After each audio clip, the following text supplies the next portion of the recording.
तो हम जा रहे हैं ब्लॉक 1 करने, कोर्स 505। तो इसमें हम पर्यावरण के बारे में जानेंगे, यानी कि टीचिंग मेथोडोलॉजी में NIOS का मटेरियल है ये, एनवायरनमेंट से रिलेटेड। तो इसी के बारे में करते हैं शुरू। तो सबसे पहले पर्यावरण शब्द किस फ्रांसीसी शब्द से लिया गया है? ये फ्रांसीसी शब्द एनवायरनर से लिया गया है, जिसका अर्थ है घेरना या चारों ओर से। ठीक है। पर्यावरण के 3 व्यापक पहलू कौन से हैं? इसमें 3 व्यापक पहलू, नेचुरल एनवायरनमेंट आ सकता है, प्राकृतिक पर्यावरण, फिर मानव निर्मित पर्यावरण, ह्यूमन मेड एनवायरनमेंट, और सामाजिक सांस्कृतिक पर्यावरण आ सकता है। ठीक है, सोशियो कल्चरल एनवायरनमेंट। फिर इसके बाद हम जानते हैं पर्यावरण को एक निरंतर और समग्र और अविभाज्य। तो ऐसा हम क्यों मानते हैं? क्योंकि यह सभी जीवित जीवों, पौधों, जानवरों और मनुष्यों के लिए समान है। ठीक है, इसकी कोई सीमा नहीं है। ठीक है, इसलिए ये निरंतर है, समग्र है और अविभाज्य है। पर्यावरण की विशेषताओं का वर्णन करने के लिए उपयोग किए जाने वाले कम से कम 3 शब्द हमें बताने, जो कि व्यापक है, स्थिर है, परिभाषित है और समग्र है और गतिशील है। तो ऐसा व्यापक, समग्र और गतिशील, ठीक है, ये सारे शब्द हैं, आ सकते हैं पर्यावरण की विशेषताओं में, जो कि इन सब में से ये हैं। व्यापक है, स्थिर नहीं है, वो व्यापक है, समग्र है और गतिशील है। ठीक है, इस सवाल में से आपको जवाब ढूंढना था, यानी कॉम्प्रिहेंसिव है, व्यापक है, समग्र है, कंपोजिट है और गतिशील है, डायनेमिक है, वो चेंज होता रहता है। फिर उसके बाद राष्ट्रीय पाठ्य चर्चा की रूपरेखा 2005 NCF के अनुसार बच्चों के लिए एक सक्षम वातावरण, एनेबलिंग एनवायरनमेंट क्या है, इसकी विशेषताएं क्या हैं? खासकर यह एक सक्षम वातावरण उत्तेजना और अनुभवों से समृद्ध होता है, जो बच्चों को अन्वेषण यानी कि एक्सपेरिमेंट, खोजबीन करने के लिए और प्रयोग करने के लिए, एक्सपेरिमेंट करने के लिए और स्वतंत्र रूप से खुद को अभिव्यक्त करने के लिए, ठीक है, अपने आप को एक्सप्रेस करने की अनुमति देता है। ठीक है, ये NCF 2005 में इसका प्रावधान है। NCF 2005 के अनुसार सीखने की प्रमुख प्रक्रिया क्या है? सीखना आसपास के वातावरण से है, होना चाहिए, प्रकृति के बीच में होना चाहिए, प्रकृति में होना चाहिए, चीज़ों और लोगों के साथ क्रियाओं और भाषा के माध्यम से अंतः क्रिया के द्वारा होना चाहिए। ठीक है, यह 2005 NCF सुझाता है। प्राथमिक स्तर पर पर्यावरण अध्ययन AVS को एकीकृत विषय क्षेत्र क्यों माना जाता है? क्योंकि यह साइंस, इसमें भौतिक, रासायनिक और जैविक सारे आ जाएंगे साइंस में, और इसके अलावा सामाजिक अध्ययन और साथ ही साथ पर्यावरण शिक्षा। ठीक है, और कभी कभार मैथ भी आ जाता है, इंटीग्रेटेड है। तो मैथ कैसे आ जाता है कि कोई ट्रैवल कर रहा है तो उसको पहुंचने में कितना टाइम लगेगा, कितने किलोमीटर है। ठीक है, ये सारी चीज़ से हम नंबर से आ गए तो मैथ भी हम बता सकते हैं, सामाजिक अध्ययन आ गया, पर्यावरण शिक्षा, तो ये सारे सब्जेक्ट उसमें इंटीग्रेटेड है। ठीक है, समग्र शिक्षा क्या है? होलिस्टिक एजुकेशन, और इसका उद्देश्य क्या है? इसका उद्देश्य बच्चों की बौद्धिक, भावनात्मक, सामाजिक, शारीरिक और कलात्मक, रचनात्मक और आध्यात्मिक क्षमता का विकास करना है। बौद्धिक, भावनात्मक, सामाजिक, शारीरिक, कलात्मक, रचनात्मक और आध्यात्मिक क्षमता का। ठीक है, ये 6-7 आपको याद रखने हैं। फिर उसके बाद प्राथमिक स्तर पर EVS बच्चों को उनके परिवेश से जुड़ने में कैसे मदद करता है? यह बच्चों को उनके तत्काल परिवेश, प्राकृतिक दुनिया और समुदाय के साथ जोड़कर सीखने का अर्थ और आनंद प्रदान करने में मदद करता है। NCF 2005 के अनुसार EVS का एक मुख्य उद्देश्य बच्चे में प्राकृतिक पर्यावरण के प्रति जिज्ञासा यानी कि क्यूरियोसिटी और रचनात्मकता, ठीक है, यानी कि क्रिएटिविटी को पोषित करना है। ठीक है, रचनात्मकता और क्यूरियोसिटी, रचनात्मकता यानी कि रचनात्मकता, क्रिएटिविटी और जिज्ञासा, क्यूरियोसिटी। EVS शिक्षण का एक उद्देश्य बच्चों को अवलोकन, वर्गीकरण, अनुमान आदि के माध्यम से बुनियादी संज्ञानात्मक और मनोगत्यात्मक यानी कि साइकोमोटर, कॉग्निटिव और साइकोमोटर कौशल प्राप्त करने के लिए खोजपूर्ण और व्यवहारिक गतिविधियों में संलग्न करना है। ठीक है, EVS शिक्षण का उद्देश्य, जिससे उनका संज्ञानात्मक यानी कि कॉग्निटिव और मनोगत्यात्मक यानी कि साइकोमोटर विकास हो सके। EVS शिक्षण के उद्देश्यों में समानता और न्याय के मूल्यों के साथ किन मुद्दों का समालोचनात्मक समाधान करना शामिल है?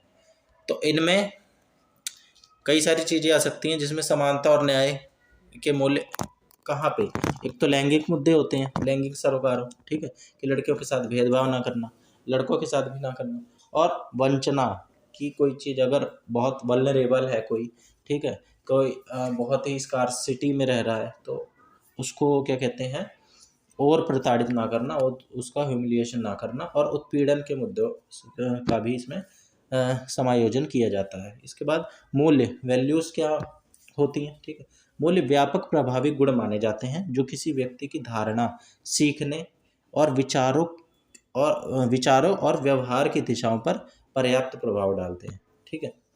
अब भारतीय विरासत में पर्यावरण के मूल्यांकन से जुड़ा एक मौलिक पर्यावरणीय मूल्य वसुधैव कुटुंबकम का क्या अर्थ है?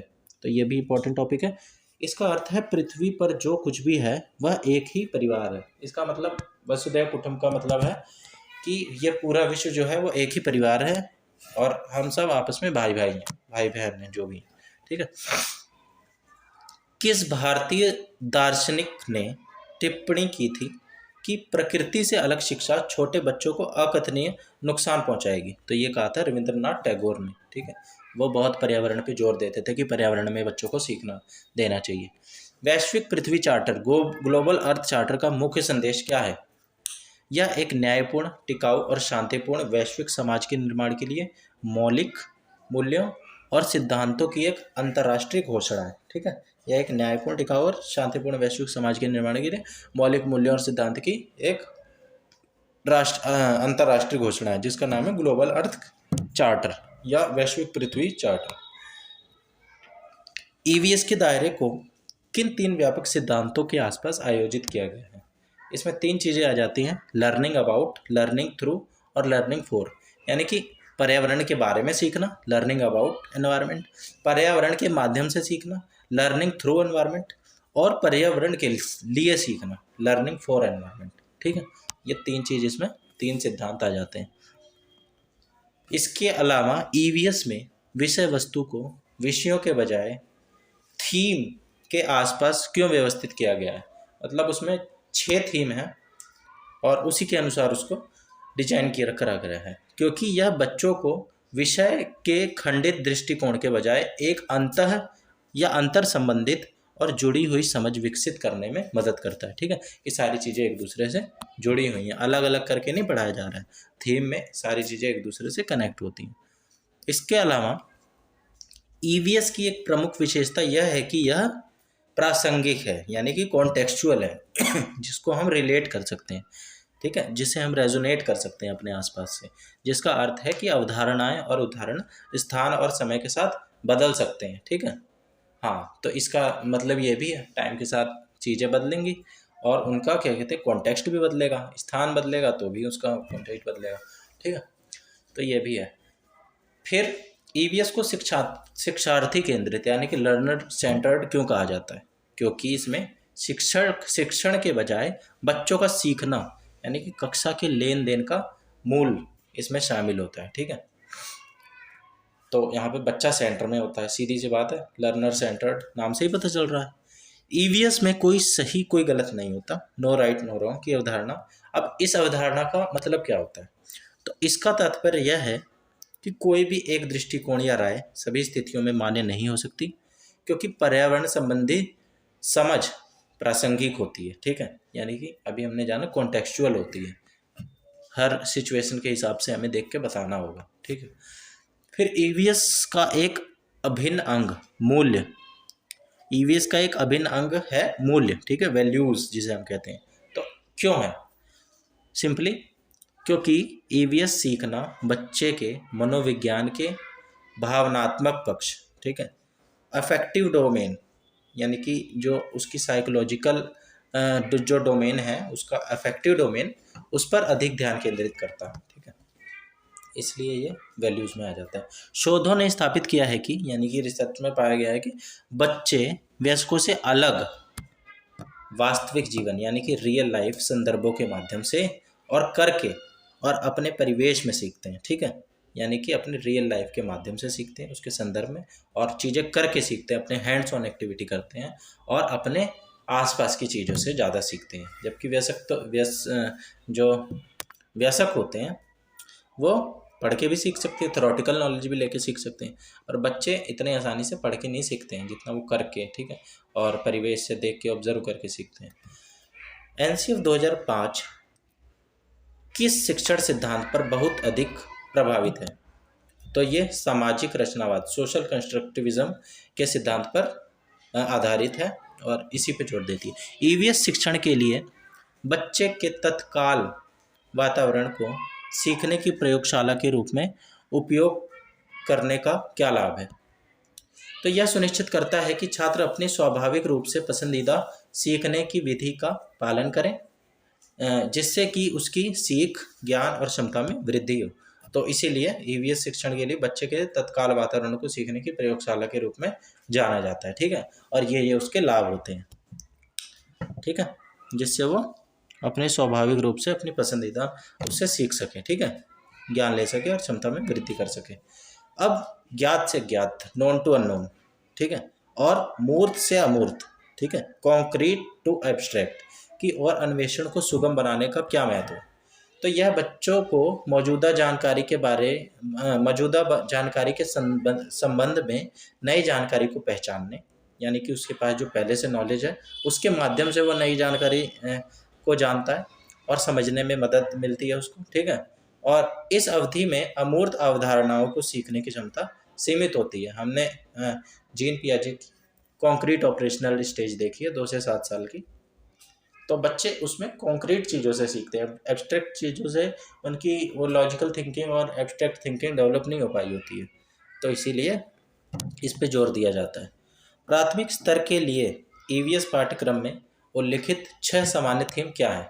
तो 6 थीम हैं, ये आपको पता होनी चाहिए। 6 थीम है, पहले तो ये पता होना चाहिए। फिर कौन कौन सी हैं? पहला परिवार और मित्र, ठीक है, फैमिली एंड फ्रेंड्स। दूसरा भोजन यानी फूड। तीसरा आश्रय यानी कि होम या होम ही ले लो आप, ठीक है, या उसको हम ये भी बोल सकते हैं, आश्रय बोल लो और होम ही ले लो, ठीक है। फिर पानी, वाटर। फिर यात्रा, ट्रैवल, और चीज़ें जो हम बनाते और करते हैं, things we make and do, ठीक है। ये 6 थीम आपको पता होनी चाहिए। परिवार और मित्र एक में ही शामिल होता है, क्योंकि मित्र और परिवार एक के ही इसमें मान लिए गए हैं, क्योंकि ये एक के ही ट्रीट करता है। इसको हम और भी जान सकते हैं, पर अभी हम आगे बढ़ते हैं। तो हम जान ही लेते हैं परिवार और मित्र थीम के अंतर्गत कौन से 4 उपविषय शामिल है। इसमें 4 उपविषय शामिल है, ठीक है। पहला तो है रिश्ते, ठीक है, यानी कि हमारे बाप, दादा, बुआ, फूफा, चाची, चाची इसमें आ जाते हैं, ठीक है, जो भी रिश्तेदार होते हैं, रिश्ते। फिर काम और खेल, ठीक है, वो क्या काम करते हैं, खेल क्या क्या होते हैं उसमें, ठीक है। और जानवर भी इसमें आ जाते हैं, क्योंकि हम जानवरों को मित्र की तरह इसमें ट्रीट करते हैं, ठीक है, क्योंकि वो हमारे लिए ज़रूरी है। और पौधे भी हमारे लिए ज़रूरी हैं, वो भी हमारे परिवार का और मित्रों की तरह होते हैं। तो रिश्ते, काम और खेल, और जानवर और पौधे, ये चीज़ें उसमें आ जाती हैं। ईवीएस पाठ्यक्रम में पौधे और जानवर को परिवार और मित्र थीम के तहत शामिल इसलिए करा गया है, और अच्छे से जान लेते हैं, क्योंकि यह उजागर करने के लिए कि मनुष्य उनके साथ घनिष्ठ संबंध साझा करता है, ठीक है, और उनके अध्ययन का एक समग्र और एकीकृत वैज्ञानिक और सामाजिक दृष्टिकोण प्रदान करता है, ठीक है, वैज्ञानिक और सामाजिक दृष्टिकोण भी प्रदान करता है, इसलिए भी। इसके बाद ईवीएस पाठ्यक्रम में विषय वस्तु का वेब आगे कैसे बढ़ता है? तो यह तत्काल स्व से शुरू होकर, यानी कि खुद से शुरू होकर बच्चे की दुनिया की समझ को धीरे धीरे बढ़ाता है, जिसमें उसका परिवार, पड़ोस, इलाका और देश शामिल होता है, ठीक है। तो ये खुद से शुरू होता है अपने आसपास से, फिर थोड़ा थोड़ा आगे बढ़ता जाता है, जैसे परिवार, फिर पड़ोस, फिर इलाका, फिर देश, ठीक है, एक्सपेंड होता है बाहर की तरफ। इसके बाद ईवीएस में एक शिक्षक की भूमिका पारंपरिक ज्ञान के प्रदाता से कैसे भिन्न है? तो ये भिन्न है भैया, ये कैसे भिन्न? आज एक शिक्षक से न केवल एक शिक्षक और एक सूत्रधार की भूमिका है, ठीक है, बल्कि यह एक सह शिक्षार्थी है, यानी कि को लर्नर है, यानी वो खुद भी सीखता है साथ के साथ, ठीक है। अगर उसे कुछ नहीं पता है तो उसे भी सीखने को मिलता है। तो ये होने की भी उसमें उम्मीद की जाती है, को लर्नर भी होना चाहिए वो साथ में, ठीक है। ये नहीं कि मुझे सब पता है, मैं लर्नर नहीं हूँ, मैं बस टीचर हूँ, ऐसा नहीं होना चाहिए। फिर उसके बाद ईवीएस पाठ्यक्रम की विषयगत संरचना, थीमेटिक स्ट्रक्चर क्या है, ठीक है, और उसका लाभ क्या है। थीमेटिक तो हमने जान ही लिया, अब हम उसका लाभ जान लेते हैं। यह औपचारिक शिक्षा प्रणाली में बनाई गई पारंपरिक विषय सीमाओं को भंग करने में मदद करता है और शिक्षार्थी को विभिन्न विषयों के बीच संबंधों को महसूस करने के लिए प्रोत्साहित करता है, ठीक है। तो ये भी हमने जान लिया। इसके बाद टॉपिक आता है एनसीएफ 2005 के अनुसार ईवीएस पाठ्यक्रम को सामाजिक विज्ञान और नॉर्मल विज्ञान, विज्ञान, सामाजिक विज्ञान और पर्यावरण शिक्षा, ठीक है, एनवायरमेंट एजुकेशन, ठीक है, इन तीन से अंतर्दृष्टि अंतर्दृष्टि प्राप्त करके एक एकीकृत परिप्रेक्ष्य प्रदान करने के लिए डिजाइन करा गया है, ठीक है। इनमें तीन चीज़ें आपको ये जो होती हैं, विज्ञान, सामाजिक विज्ञान और एनवायरमेंट, ये चीज़ पता होनी चाहिए। ईवीएस पाठ्यक्रम में विषय वस्तु को विषयों, ठीक है, यानी टॉपिक्स की सूची के रूप में नहीं बल्कि थीम के रूप में क्यों व्यवस्थित किया गया है। थीम के रूप में इसलिए व्यवस्थित किया गया है क्योंकि थीम एक जुड़ी हुई और अंतर संबंधित समझ विकसित करने की अनुमति देती है। ईवीएस पाठ्यक्रम में सुझाए गए क्रियाकलाप निर्देशात्मक यानी प्रिस्क्रिप्टिव होने के बजाय वो सजेस्टिव होते हैं, यानी कि सुझावात्मक, ठीक है। मतलब वो सिर्फ ये नहीं बता देते कि कैसे कैसे करना है, निर्देश नहीं दे सकते, बल्कि वो सुझाते हैं कि ऐसे ऐसे आप कर सकते हो, ठीक है, ये पॉसिबिलिटीज़ हो सकती हैं, ठीक है। एक डायरेक्शन दे के नहीं छोड़ देते उसको, बीच बीच में भी गाइड करते रहते हैं जहाँ पे वो अटकता है, बाकी उसे खुद ही करने देते हैं। एनसीएफ 2005 इस बात पर जोर देता है कि शिक्षार्थी एक तो सामग्री, ठीक है, यानी कि मटेरियल, गतिविधियों और क्या कहते हैं एक्टिविटीज़ और एक्सपीरियंसेस, इन के आधार पर नए विचारों को मौजूदा विचारों से जोड़कर अपना ज्ञान स्वयं बनाते हैं, ठीक है। बच्चे ये सारी चीज़ करके, ठीक है, शिक्षार्थी यानी कि जो शिक्षार्थी हैं, यानी कि जो बच्चे हैं, वो सामग्री, गतिविधि, इन सब के माध्यम से, ठीक है, नए विचारों को मौजूदा विचारों से जोड़कर अपना ज्ञान स्वयं, यानी कि कंस्ट्रक्टर होते हैं वो, नॉलेज कंस्ट्रक्टर, ये तो हमें पता ही है।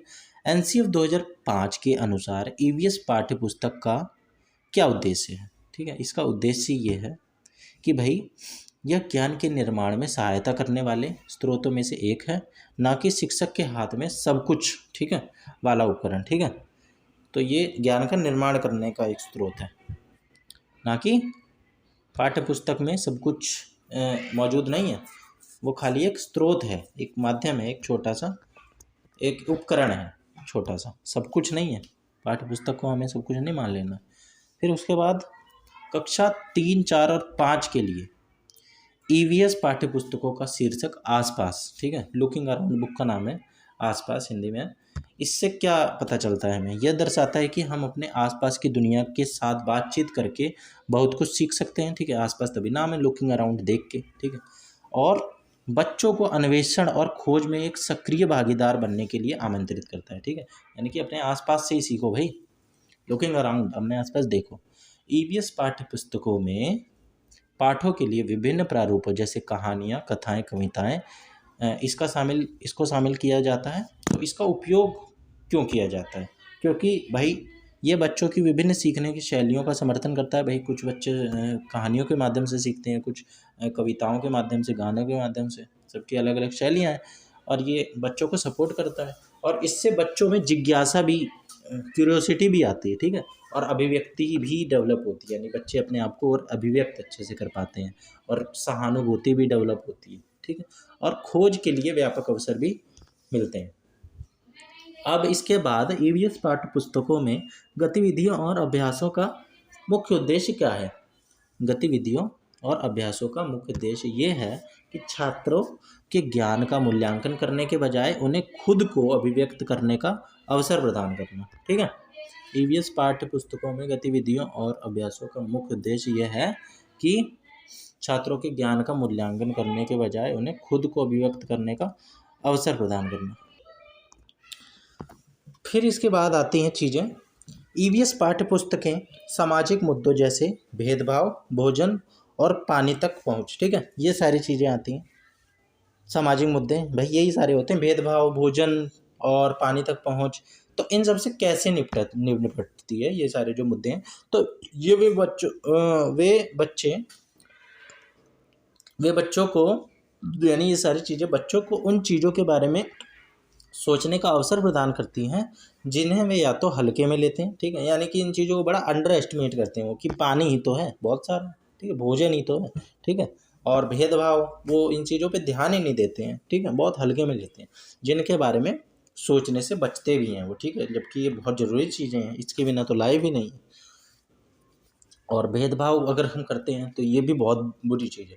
इसके बाद एनसीएफ 2005 के अनुसार स्कूलों में बच्चों के जीवन को स्कूलों के बाहर उसके जीवन से क्यों जोड़ा जाना चाहिए, ठीक है, इसलिए जोड़ा जाना चाहिए क्योंकि सीखना आसपास के वातावरण, प्रकृति, चीज़ों और लोगों के साथ क्रियाओं और भाषा के माध्यम से अंतः क्रिया द्वारा होता है, ठीक है, यानी कि चीज़ों के साथ इंटरेक्शन करके हम चीज़ें सीखते हैं, ठीक है, प्रकृति और ये सब लोगों से और चीज़ों से, ठीक है, ऐसे ही नहीं अपने आप सीख लेते हैं, एक्सपीरियंस से सीखते हैं। इसके बाद ईवीएस के लेन देन में एक प्रमुख चुनौती शिक्षक केंद्रित दृष्टिकोण से शिक्षार्थी केंद्रित यानी लर्नर सेंटर, अब टीचर सेंटर में नहीं है कि लेक्चर दे रहा है और आगे बढ़ जा रहा है, ठीक है, तो इस डायरेक्शन में हमें बढ़ना है, लर्नर सेंटर्ड की तरफ, ठीक, जैसे भी बच्चा सीखे, बच्चे के लिए हमें कुछ भी करना पड़े उसको सिखाने के लिए, जो भी जिस भी तरीके से वो सीखे।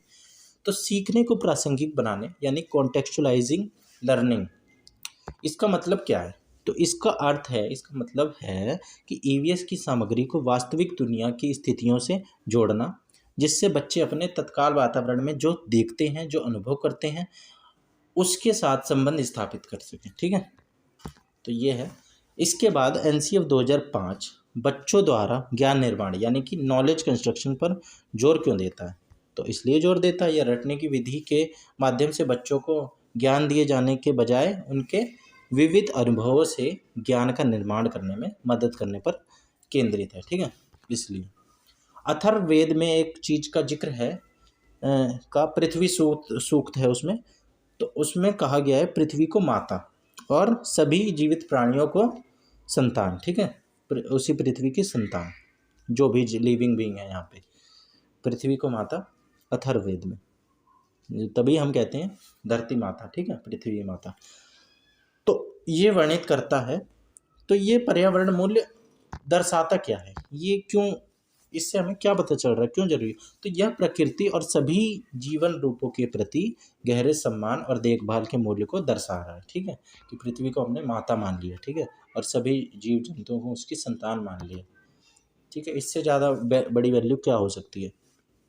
इसके बाद ईवीएस में सीखने का दृष्टिकोण, ठीक है, यानी कि करके सीखना, लर्निंग बाय डूइंग, ये महत्वपूर्ण क्यों है, वाई दिस इज़ इम्पोर्टेंट, तो ये बताता है कि बच्चे अपने पर्यावरण के साथ सीधे संपर्क करके और करते समय अपनी समझ या ज्ञान का निर्माण सक्रिय रूप से करते हैं, ठीक है, पर्यावरण के साथ सीधे संपर्क करते हैं और उसी दौरान वो अपनी समझ या ज्ञान का सक्रिय रूप से निर्माण करते हैं।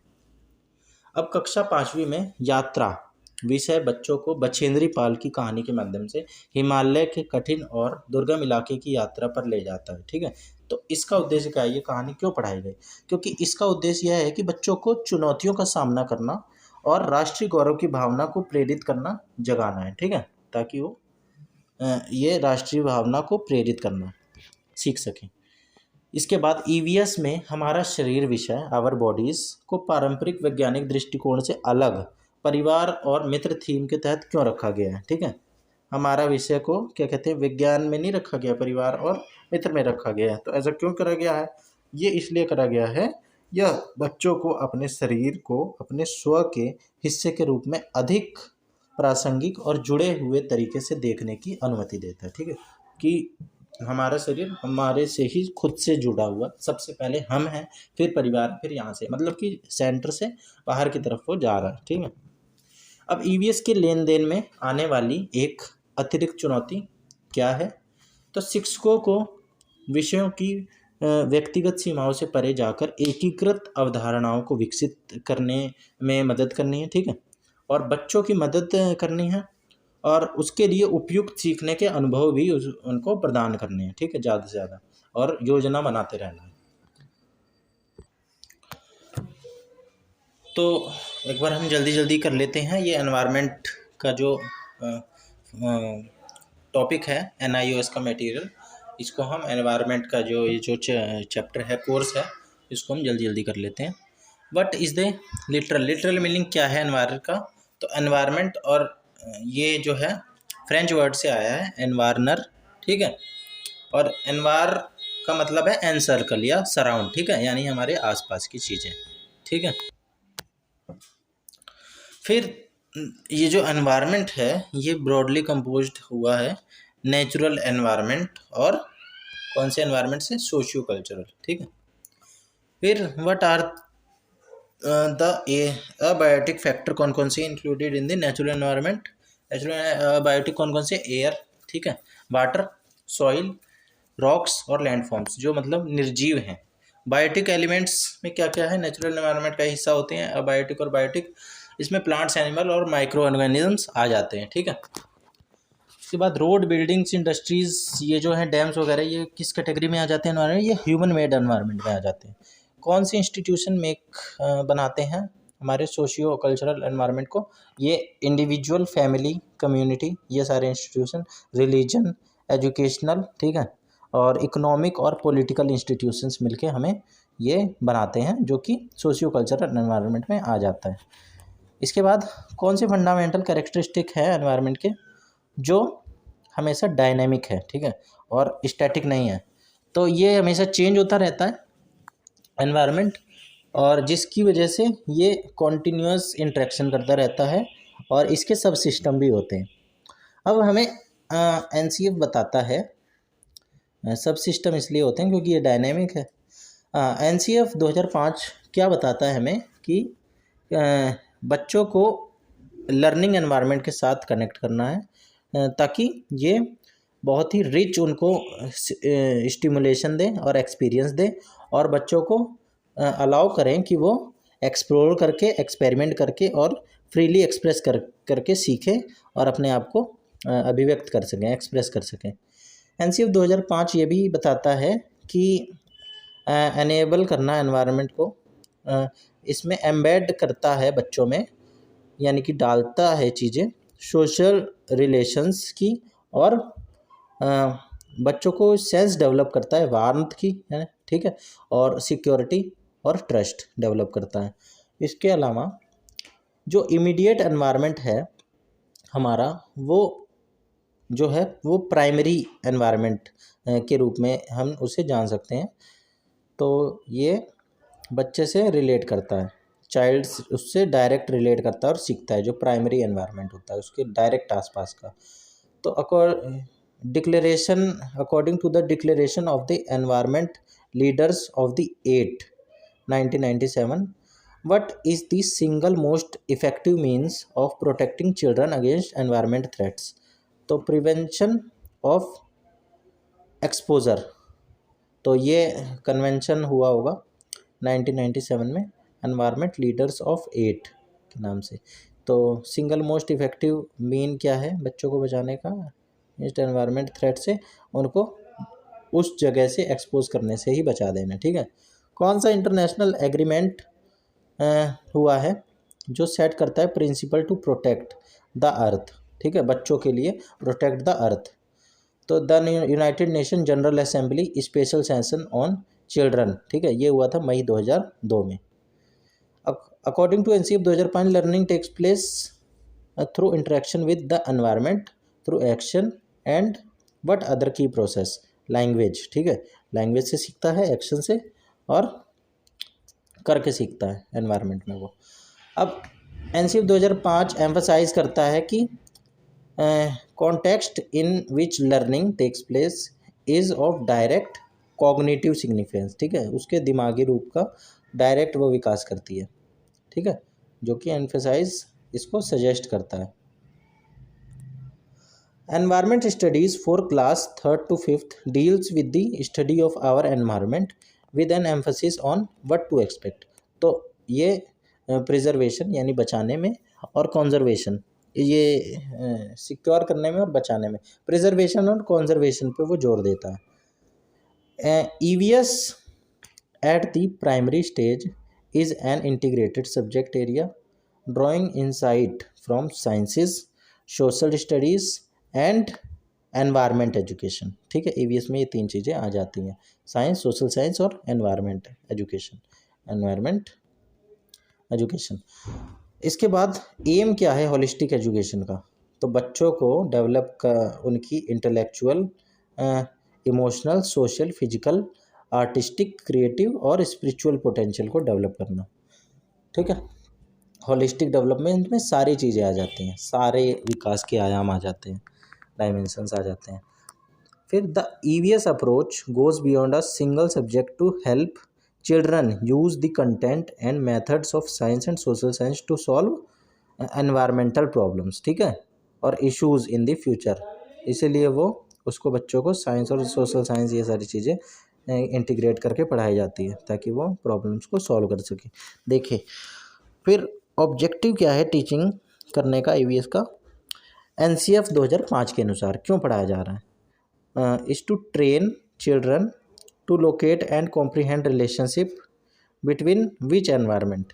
The natural, social and cultural environment. ठीक है, नेचुरल, सोशल और कल्चरल एनवायरनमेंट में वो रिलेशनशिप देख सके और समझ सके कि वो कैसे अपने आप वो इंटरेक्शन करके काम कर रहे हैं और चल रहे हैं एक दूसरे से. ठीक है, एनसीएफ 2005 एम करता है ईवीएस को कि वो डेवलप करे अंडरस्टैंडिंग बच्चे के अंदर ऑब्जर्वेशन के माध्यम से और इल्यूस्ट्रेशन के माध्यम से. ठीक है, और ये उनको लिव्ड एक्सपीरियंस प्रोवाइड करता है बजाय कि एब्स्ट्रैक्ट चीज़ों की जो कि वो देख ही नहीं सकता, यानी कि किताबी बातें. ठीक है, या बोल के ऐसी बता दी गई थ्योरेटिकल, तो वो करके उस पर जोर देता है, करके करने पे. की ऑब्जेक्टिव क्या है ईवीएस का? टू नर्चर करना क्यूरियोसिटी को. ठीक है, क्रिएटिविटी को भी नर्चर करना और बच्चे की, और किस लिए, किसके रिलेशन में?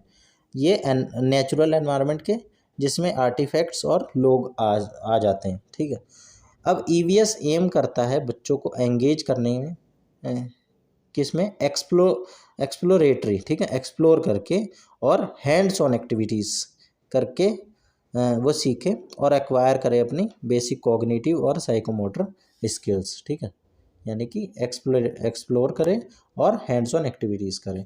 Exploratory. Okay. What fundamental Indian environmental values is expressed by वसुधैव कुटुंबकम. सो ये बताता है बिलीफ कि all that is on earth belongs to one single family. Okay, the Prithvi Sukta of which ancient Veda, पृथ्वी सूक्त में एक कौन सी बात कही गई है जो कि अर्थ को मदर के तौर पे देखती है, अर्थ एज ए मदर? तो अथर्ववेद में इसका जिक्र है. ठीक है, which is the meaning of the Indian philosophical motto लोक समस्त सुखिनो भवतु? तो ये है let the entire world be happy. ये इंडियन फिलॉसफी का मोटो है. ठीक है, लोक समस्त सुखिनो भवतु, let the entire world be happy.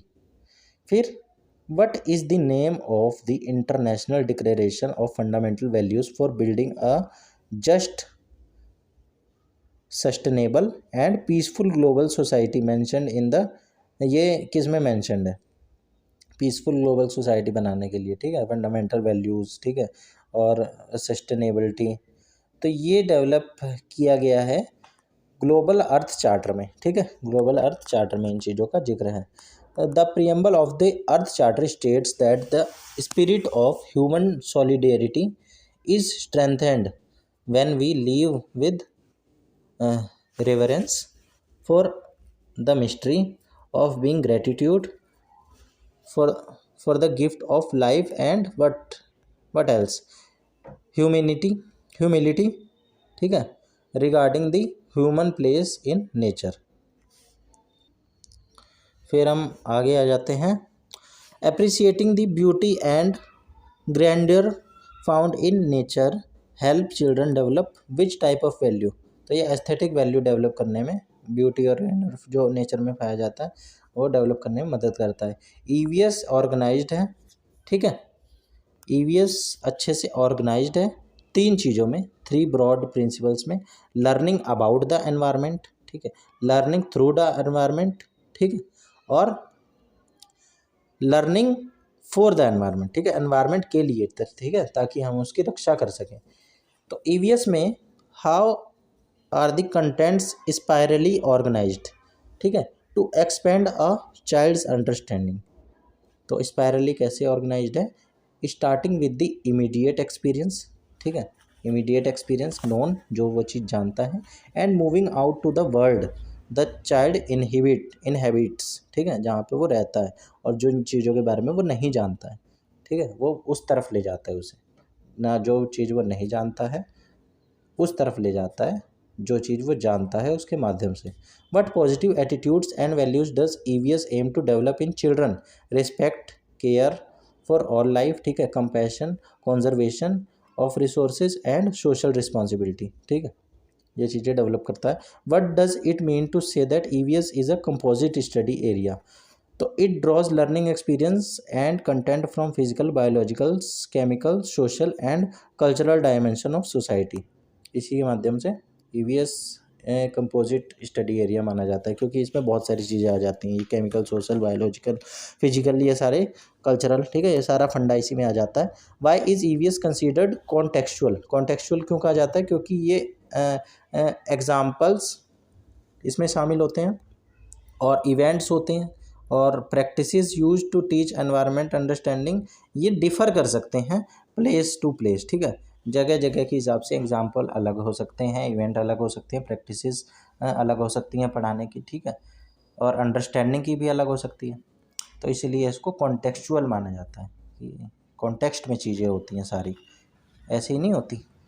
फिर in the learner centred approach of EVS what forms the core of the classroom transaction? Children's learning, ठीक है, चिल्ड्रंस लर्निंग, ठीक है, ये चीज़ उसमें सेंटर में होती है rather than the teachers teaching, ठीक है, बच्चा सीख क्या रहा है इस पे जोर दिया जाता है, ठीक है, बस शिक्षक सिखा क्या रहा है इस पे नहीं। Why is it said that there are no absolute rights and wrongs in AVS? Because an action that seems positive today may be unfriendly in a different place, location or context, because AVS is contextual. What is a teacher's role regarding a learner's value system in an EVS classroom? To understand the context of the individual learner, to help them review their own value system, and not to label values as good or bad, ठीक है। So this is the teacher's role regarding the learner's value system in an EVS classroom. So next is the NCF 2005 is greatly influenced by which theory of learning? So the theory of social constructivism, because it emphasizes that children are constructor of the knowledge. So that's why it's believe in this thing. Then what is the pedagogical principle of moving from known to unknown in EVS? Explaining new concept and information in relation to something the child already knows from their immediate experience. Okay, how does the EVS syllabus gradually extend the child's understanding of their world? It begins from the immediate self and expand to include family, neighborhood and locality and the country. So it is expanding step by step. What is the primary theme under which the sub-themes relationships, work and play, animals and plants are categorized in the EVS syllabus? Family and friends. So these things are come in family and friend theme. So these are the sub-themes. Relationships, work and play, animals and plants. These are the sub-themes of family and friend themes.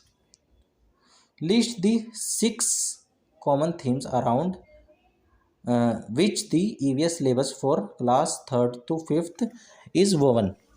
So family and friends first, second is food, third is shelter, yeah, the word was shelter, and fourth is water, fifth is travel, and sixth is things we make and do. How does the theme food progress from class 3 to class 5 in the EVS syllabus? It starts with cooking and eating in the family, class 3, moves to how food is grown, class 4, and then to the hardships of farmer and food spoilage, class 5th.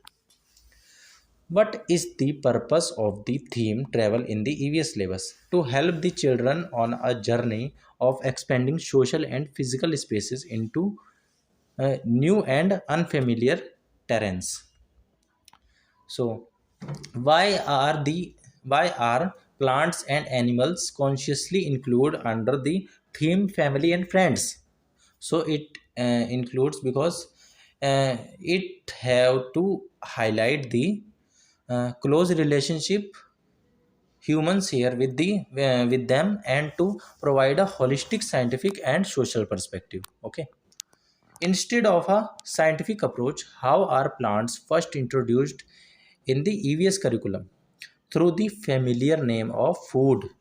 What plants children eat and what parts of the plant they eat. Okay, so plants teaching through food. How does the theme family and friends help children look at our body in a contextual manner? It allows them to see their body as part of their self in relation to family members, people with different abilities, and through concepts of work and play. Okay, what is the traditional role of a teacher that is being challenged by modern EVS pedagogy? The teachers as provider और giver of knowledge, ठीक है.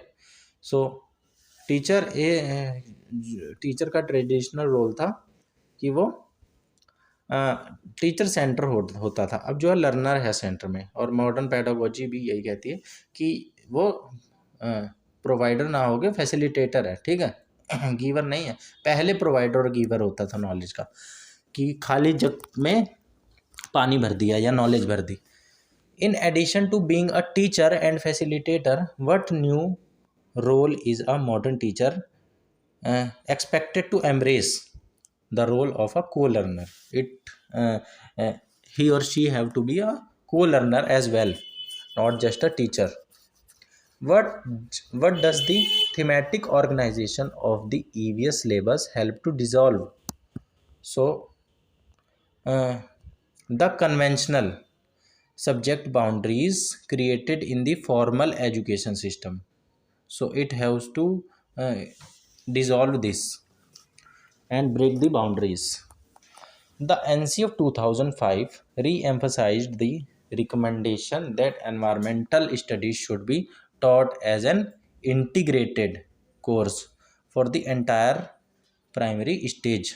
Okay, so it should be taught as an integrated subject, integrated course. Okay, primary stage. The NCERT syllabus for EVS organizes content, not a list of topics, but as what? But as themes. Okay, it वो मतलब कि वो topic नहीं बनाता है, वो बनाता है, बताता है थीम. एनसीईआरटी जो है, एनसीईआरटी का सिलेबस जो है वो थीम बताता है. इसके बाद EVS सिलेबस कॉन्शियसली बिगिन होता है की क्वेश्चन से, ठीक है, ना बजाय कि वो की कॉन्सेप्ट जो कि ट्रिगर करते हैं बच्चों की थिंकिंग, ठीक है. तो ये क्वेश्चंस से, ठीक है, सवालों के माध्यम से बच्चों को पढ़ाने पे जोर देता है कि ऐसा क्यों हुआ, कैसे हुआ, ठीक है. ज़्यादा से ज़्यादा बच्चे क्योंकि क्यूरियस होते हैं, हमने जाना बच्चे क्यूरियस होते हैं, क्रिएटिव भी होते हैं वो. What is the title of the EVS textbook for class 3, 4 and 5? Looking around. ठीक है. So it means to look around and observe and do things in where you are living. So that's why the name suggests looking around. So it is relevant. Then what does the Textbook title Looking Around communicate about the process of learning EVS. It indicates that the surrounding provide ample scope for observing, experiencing, connecting and learning. The EVS textbooks use a variety of formats for lessons such as stories, narratives, interviews, and poems to draw upon and build the child's experience and perceptions.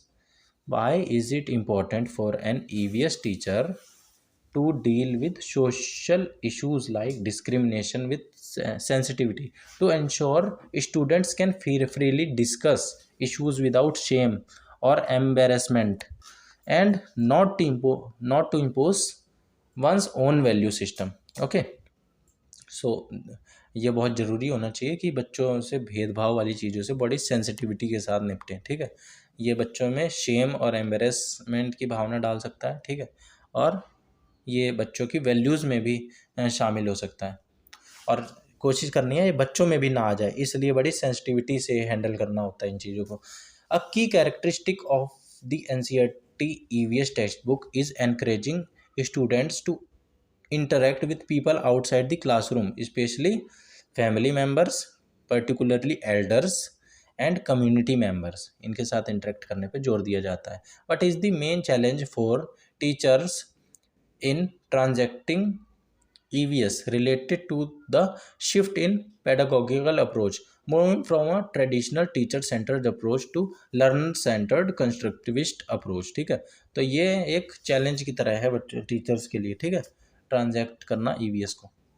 What does contextualizing learning in EVS involve? It relates EVS content to real world situations and the immediate environment of the learners. Okay, in the context of EVS, what does knowledge construction by children mean? Children actively form their own understanding by connecting new information with their own observations and experiences. So that's because we say knowledge constructor, children as a knowledge constructor. Then at last, the NCF 2005 has emphasized the concept of dynamic assessment, which is a challenge for teachers used to traditional testing. So now the emphasis is formative assessment and continuous and comprehensive assessment, and see the holistic development of the children, not just summative assessment or just grading system. So ये था EVS का NIOS का material. तो इसी तरह से हम मिलते रहेंगे और अपने DSSB, CTET और ख़ासकर नॉलेज, ठीक है, इन चीज़ों के बारे में जान के हमारे को थोड़ी सी अवेयरनेस आती है, हमारा थोड़ा सा दिमाग खुलता है। तो ऐसे ही हम पढ़ते रहेंगे, सीखते रहेंगे और सिखाते भी रहेंगे, तो मज़ा आएगा। इसी तरीके से एंजॉय करते हुए अपनी स्किल को डेवलप करते रहेंगे ताकि बोर ना हो हम। So we will meet in the next session. Till then, bye bye.